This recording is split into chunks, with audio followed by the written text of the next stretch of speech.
Hi ಸ್ನೇಹಿತರೆ, ನಮಸ್ಕಾರ. ನಾನು ರಾಜೀವ್ ಚಂದ್ರಕಾಂತ್. ಇವತ್ತು ನಾನು ನಿಮಗೆ ಕ್ರಿಸ್ಟೋಫರ್ ನೋಲನ್ ಅವರ ಮೋಸ್ಟ್ ಎಕ್ಸ್ಪೆಕ್ಟೆಡ್ ಮೂವಿ, ಈ ವರ್ಷದ ಅತ್ಯಂತ ಬಹು ನಿರೀಕ್ಷಿತ ಹಾಲಿವುಡ್ ಸಿನಿಮಾ ದಿ ಓಡಸಿ.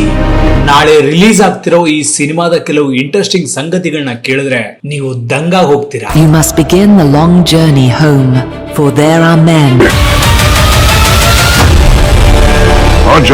ಜಗತ್ತಿನಲ್ಲೇ ಮೊಟ್ಟ ಮೊದಲ ಬಾರಿಗೆ complete cinema next generation IMAX film ಕ್ಯಾಮೆರಾಗಳಲ್ಲಿ ಶೂಟ್ ಮಾಡಲಾಗಿದೆ.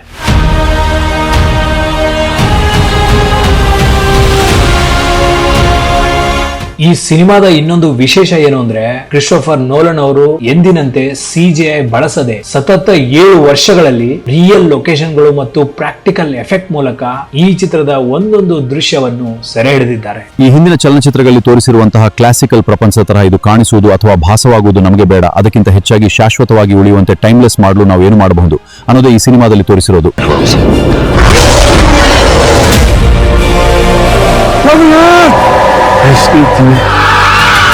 ಈ ಸಿನಿಮಾದ ಬಜೆಟ್ ಬರೋಬ್ಬರಿ 250 ಮಿಲಿಯನ್, ಅಂದ್ರೆ 2,000 ಕೋಟಿಗೂ ಅಧಿಕ.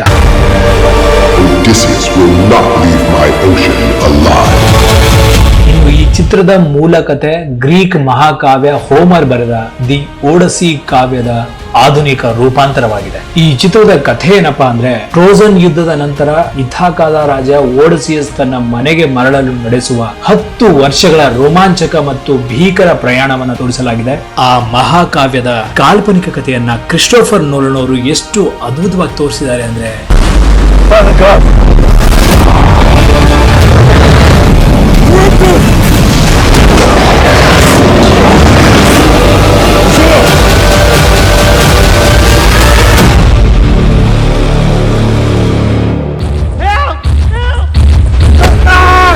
ಓಕೆ ಗೈಸ್, ನೋಲನ್ ಅವರ ಈ ಎಕ್ಸ್ಟ್ರಾರ್ಡಿನರಿ ಮೂವಿಯನ್ನ ಎಕ್ಸ್ಪೀರಿಯನ್ಸ್ ಮಾಡಬೇಕು ಅಂದ್ರೆ ನೀವು ಐಮ್ಯಾಕ್ಸ್ ನಲ್ಲೇ ನೋಡ್ಬೇಕು ಅಂತ ಹೇಳ್ತಾ ನನ್ನ ಈ ವಿಡಿಯೋನ ಇಲ್ಲಿಗೆ ಮುಗಿಸ್ತಾ ಇದ್ದೀನಿ. ಮತ್ತೆ ಇನ್ನೊಂದು ವಿಡಿಯೋದಲ್ಲಿ ಸಿಗೋಣ.